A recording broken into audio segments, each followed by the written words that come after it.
Everyone uses SharePoint lists. Of course you do. They're already included in Microsoft 365, so they feel free. And nothing tempts the average builder like something described as free and convenient. Who needs data architecture when you can just click create list and be halfway to an app, right? It's the business equivalent of eating instant noodles and calling it meal prep. Here's the problem. That list you spun up on a Monday morning prototype becomes the foundation of half your department by Friday. And by the end of the quarter, it's an ungovernable swamp of attachments, rogue permissions, and data relationships so broken they're practically folklore. That's not convenience, it's deferred maintenance. Today we're diving into the governance nightmare lurking beneath that easy data source and why Dataverse, the Power Platform's built-in data backbone, exists precisely to save you from yourself. Dataverse isn't expensive, ignorance is. Let's dissect why your simple list just became tomorrow's audit headache.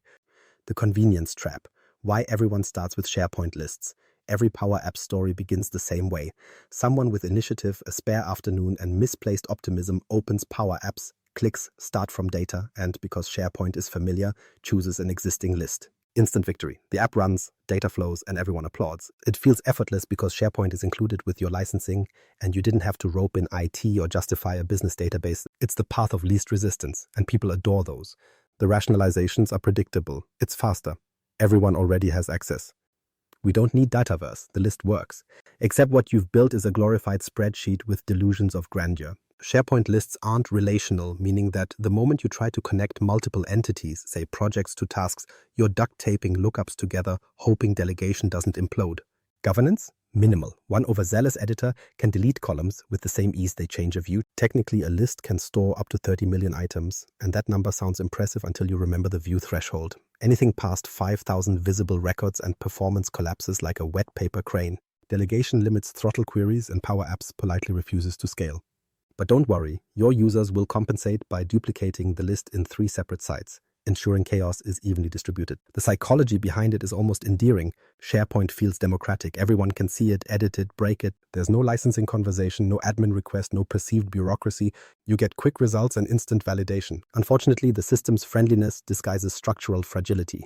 SharePoint lists were never designed to function as centralized business databases.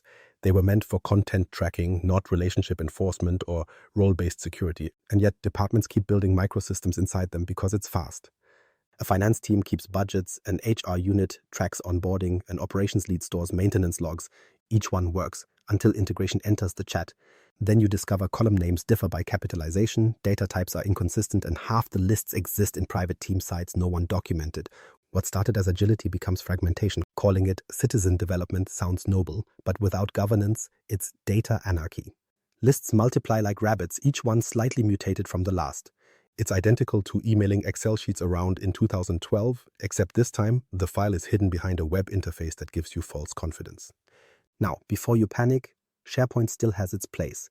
For lightweight prototypes, static reference data, or small internal dashboards, lists are perfectly fine. They're fast, low friction, and easy to build. The disaster begins when someone dares to scale, adds relationships, automates business logic, or builds reports that span multiple lists. That's when SharePoint transforms from convenient sandbox to operational liability. And yet, that's exactly where most organizations find themselves, mistaking a glorified to-do list for a governed data platform. And then inevitably someone says, can we make this enterprise ready? That's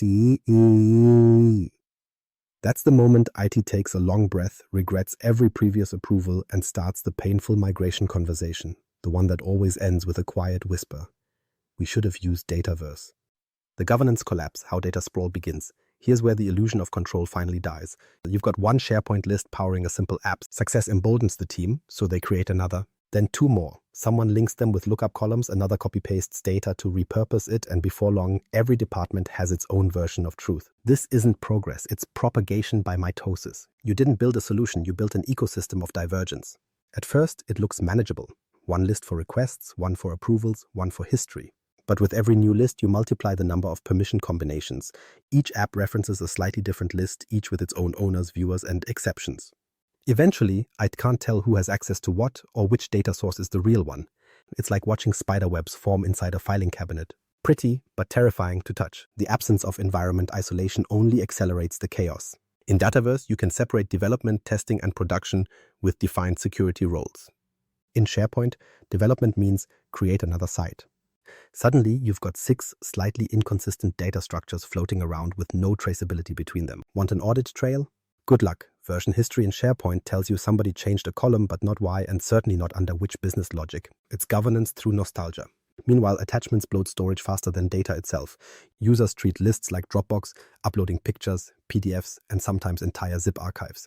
Management wonders why performance lags. The answer? You've turned your structured data set into a digital junk drawer. When the inevitable storage exceeded email arrives, nobody knows which items are critical and which are test debris, because ownership is as fragmented as the data itself. Now let's talk about compliance, the word everyone loves until audit season. SharePoint lists distribute ownership to whoever happens to create them. That person becomes the unwitting data custodian for potentially sensitive information. HR data in a personal site, financial projections in a team that no longer has an active manager. Perfect. You've just built a privacy violation with collaborative features. And schema drift, this is where developers age prematurely. Columns get renamed midstream, calculated fields vanish, lookup chains break silently, integrations that once worked stop returning results, and dashboards deliver numbers that look like modern art. Every fix introduces more inconsistency because each copied list diverges further. Reporting across them becomes an archaeological exercise. Which column meant cost center this quarter? This isn't just operational pain, it's security theater. IT consoles show clean structures and neat folders, but under the surface lies a lattice of shadow lists hiding beneath subsites. It's the same problem Azure had before service groups existed, resources scattered across subscriptions, connected by naming conventions rather than hierarchy. Back then, Microsoft solved it with structured grouping. In SharePoint, most organizations haven't. They still rely on manual tagging, folder names, and prayer. So governance collapses not with a bang, but with polite notifications. Something went wrong retrieving your data. The real issue isn't one list breaking, it's hundreds of them diverging beyond reconciliation. You can't enforce policies across objects that were never meant to coexist. It's like herding cats that have already formed committees. Audit teams eventually discover duplicates, misaligned retention rules, and metadata gaps deep enough to swallow compliance frameworks whole. Someone proposes migration, but there's no authoritative schema to migrate from. The empire has no blueprint, just stories about what once worked. At this point, half the effort goes into forensics, not remediation. And yet this was all foreseeable. The governance collapse follows a predictable pattern. Convenience, proliferation, opacity, failure. Each stage feels productive until it's irreversible. Your Power Platform apps keep running just long enough to lull you into denial. Then, overnight, they fail because someone archived a legacy list. Congratulations, you've reinvented unstructured data management under a SharePoint logo. Enter the adult in the room, Dataverse. Dataverse architecture, from data storage to governance engine. Now we get to the grown-up part of the story. Dataverse isn't just another data source checkbox inside Power Apps. It's an entire architectural layer built for people who'd like their data to survive audit season. If SharePoint lists are like saving files to your desktop, Dataverse is the equivalent of deploying them into a controlled environment with access logs, versioning, and rules about who may touch what and when. It's enterprise hygiene rather than improvisation. At its core, Dataverse is a relational database engine hosted within the Power Platform that understands structure, dependencies, and enforcement. Each table, part and entity, knows how it connects to others, what business rules apply, and what validation logic governs entry. You can define relationships explicitly, one-to-many, many-to-one, even many-to-many, or with referential integrity. That phrase alone should make anyone who's ever rebuilt a broken lookup column breathe easier. It means Dataverse prevents data from drifting out of alignment. No phantom references, no orphaned records, no half-deleted people still linked to budgets. Where SharePoint leaves you juggling lists, Dataverse treats the application model as a living schema. You build rules into the data itself rather than relying on the app layer to behave. Need required fields? Done. Conditional logic that enforces company policy before an insert completes? Native feature. You can even apply calculated and roll-up columns that materialize insights without writing a single line of PowerFX contortion. It's the difference between babysitting data manually and letting the platform enforce adulthood. But the real magic isn't the relational design, it's the environment segmentation. Dataverse lives inside managed environments, development, test, production, each with their own data policies, makers, and security roles. So when you experiment, you do it in isolation. When you deploy, you do so through structured promotion. Compare that to the SharePoint method. Copy the list, rename it test, and pray you remember which is which. In Dataverse, promotion pipelines are traceable, and every operation leaves digital fingerprints. Auditors adore fingerprints. Role-based access control is where governance truly matures. Dataverse integrates directly with Azure AD roles, so you can be precise. Who can create records, who may read them, who can change specific fields. It even supports field-level security, meaning that The salary column can stay private while the rest of the employee record remains visible. Try pulling that off in SharePoint without weaving an access matrix tragedy. The model respects least privilege principles by design rather than by convention. Now, compliance. Microsoft Purview and its data loss prevention policies plug straight into Dataverse. That means retention, classification, and data handling rules apply uniformly without the patchwork of site-level exceptions that plague SharePoint. You can see lineage across Power Automate, Power Apps, and Power BI because everything flows through the Power Platform's governance layer. When auditors ask, where does this data go? You can actually answer with a diagram instead of interpretive dance. Performance is equally deliberate. Dataverse was engineered for delegation and indexing from the ground up. Queries aren't throttled by arbitrary thresholds. They're optimized through an API layer consistent across all Power Platform services. The same query that populates a model-driven app can fuel dashboards or AI builder automations with identical fidelity. Because the backend uses Azure SQL under the hood, scaling is measured, not improvised. You get predictable throughput rather than the 5,000-item panic attack that defines most SharePoint-based apps. Speaking of apps, Dataverse flips the design philosophy. It's data first, interface second. Model-driven applications generate the UI automatically from the schema and the relationships you define. Instead of building screens and hoping the data model catches up, you architect the data model, and Power Apps builds compliant screens around it. The result is consistency. Forms inherit logic, lists inherit permissions, and reports connect without a translation degree. Once you've lived in that world, going back to hand-wired SharePoint forms feels like chiseling tables into stone. And because Dataverse is native to the Microsoft ecosystem, it's already wired for integration. Power BI can connect directly for analytics without dumping data into a lake. Azure Synapse can join Dataverse datasets into larger warehouses. Dynamics 365 runs on the same engine, meaning enterprise apps and custom departmental builds can finally coexist without brittle connectors. One data fabric, multiple consumption models, governed centrally. It's the Power Platform equivalent of Azure's service group concept, logical boundaries, clear ownership, managed relationships, everything that SharePoint pretends to do with folder hierarchies, Dataverse enforces with actual structure. Now, to the predictable objection, Dataverse costs extra. So that line surfaces in every meeting between IT and finance. But cost in this context is shorthand for visible line item, while the hidden SharePoint costs accumulate invisibly through hours of maintenance, lost data, and security exposure. Dataverse's licensing reflects the infrastructure you no longer have to build manually. Auditing, backups, integration APIs, managed capacity. Businesses confuse that with extravagance when it's actually insurance. In practice, Dataverse reduces total cost of ownership because governance is part of the product, not an afterthought. You spend less time retrofitting permissions and more time developing logic. When something breaks, logs show who, what, and when instead of sending your admins spelunking through SharePoint site histories. The productivity payoff compounds over time. The same tasks that used to demand PowerShell scripts become policy toggles in the admin center. So yes, Dataverse may appear formal, but that structure is precisely what saves you from 3 a.m. troubleshooting. It transforms the Power Platform from a sandbox of enthusiasm into an enterprise system with accountability baked in. Governance stops being a theoretical slide in someone's training deck and becomes a living mechanism that prevents decay. In summary, Dataverse is not just storage. It's the governance engine of the Power Platform, the connective tissue ensuring every app, flow, and dataset operates inside a compliant, scalable framework. It's the structural DNA that turns citizen development into sustainable architecture. And once you understand that, the next question isn't whether you can afford Dataverse, it's how you ever tolerated life without it. The cost illusion, why Dataverse actually saves money. Let's address the budget elephant in the room. People love proclaiming with smug relief that SharePoint lists are free.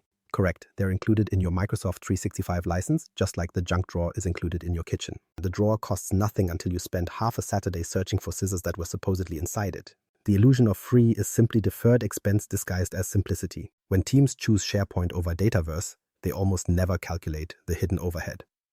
You'll see phrases like minimal cost on a slide deck, followed months later by help desk tickets labeled critical app down, data missing. Every duplicated list, broken flow, and corrupted column becomes a micro invoice to your productivity budget. The engineering principle is clear. Free tools are free only until you scale them. Consider what free really gets you. SharePoint lists offer no transactional integrity, so when simultaneous writes collide, data loss quietly compounds. Backups, manual, schema control, none. Governance, whatever the site owner remembers to configure. The developer time to patch, reconcile, and eventually rebuild these ad hoc systems dwarfs the licensing cost of Dataverse. But because the pain is spread across multiple teams, no one quite sees the aggregated waste. It's financial death by 1,000 line items. Dataverse flips that equation. Yes, there's an explicit cost per user or per capacity unit, but what you're paying for is governance as infrastructure, the same way you pay for locks on a door or an accountant to file taxes. Dataverse automates compliance, auditability, backup, and access control. Those aren't extras. They are the maintenance functions every business eventually re-implements at triple the effort when starting from SharePoint. The cost of Dataverse is the premium on sleeping soundly. Let's translate that into real outcomes. A company might spend weeks rebuilding an app after a SharePoint list silently broke its lookups during schema modification. I've seen this melodrama more than once. Someone renames a column, automation fails, and half the approvals vanish. After 3 all-nighters, they migrate to Dataverse and discover it would have cost less than those overtime snacks to use it from the start. Ignorance isn't free. It's invoiced later with interest. The economics also shift when you factor in human time. With SharePoint, routine tasks, permission corrections, JSON view formatting, manual backups, demand ongoing labor. Dataverse turns those into one-time configurations. One admin can govern hundreds of apps without spending weekends untying logic knots. Multiply that labor delta across months, and Dataverse pays for itself before your next lunch break ends. There's also the opportunity cost of fragility.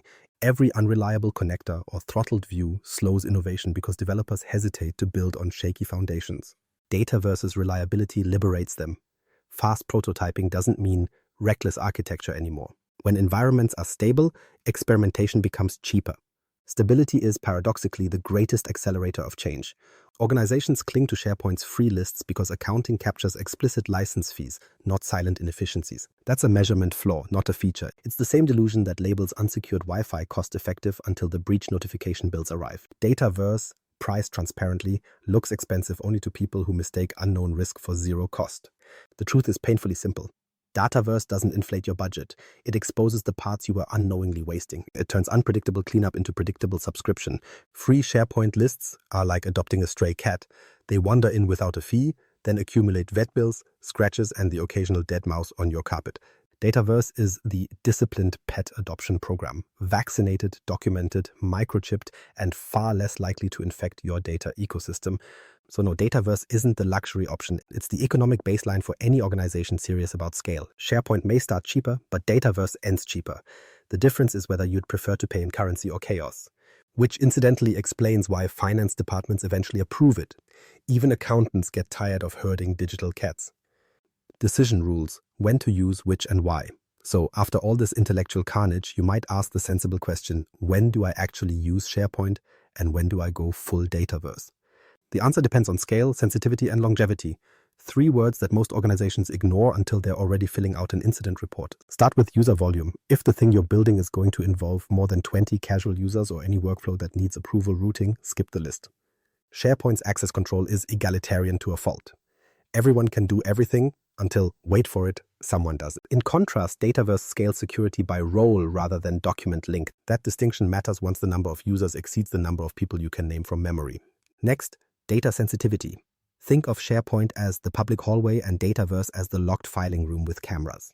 Lists make sense for generic status tracking, marketing ideas, conference feedback, cafeteria menus. The moment you're storing PII, customer transactions, or anything you'd hesitate to email unencrypted, Dataverse is mandatory. It's engineered for retention, auditing, and compliance reporting. In other words, it assumes malice where SharePoint merely hopes for maturity. Then we get to relational complexity. If your dataset is basically one sheet with a few lookups, fine, enjoy your list. The moment relationships start stacking, projects linked to subtasks linked to resources pulling from departments, you've crossed into database territory. SharePoint users fake this with cascading lookups and wishful thinking until it breaks. Dataverse handles it natively and still sleeps through the night. Fourth, life cycle requirements. How long will this data live? Temporary initiatives, holiday schedules, short-term surveys, temp staff logs fit lists perfectly. Anything aligned with a business process that repeats or evolves should be born in Dataverse. A reliable test. If the data outlives the project, it belongs in Dataverse. It's not sentimentality, it's architecture. Of course, there's room for hybrid setups.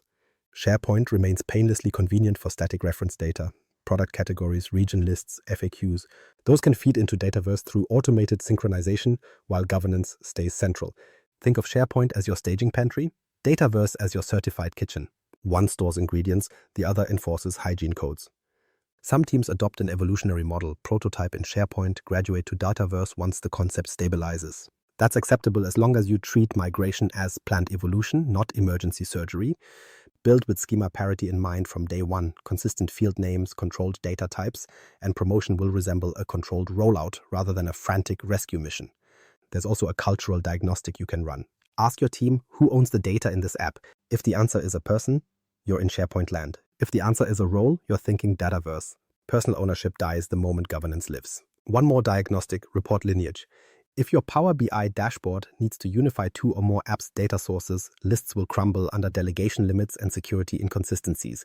Dataverse, with its API endpoints and unified metadata, was literally built for that scenario.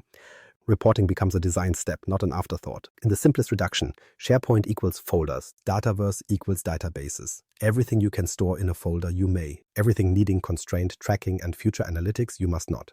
So, use the right tool for the stage. Spreadsheets for ideas, lists for prototypes, Dataverse for production.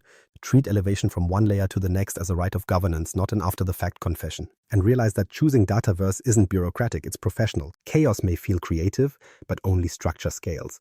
Now that the decision chart is clear, let's put a fine point on the consequences. Using SharePoint lists for business-critical data is governance malpractice disguised as convenience.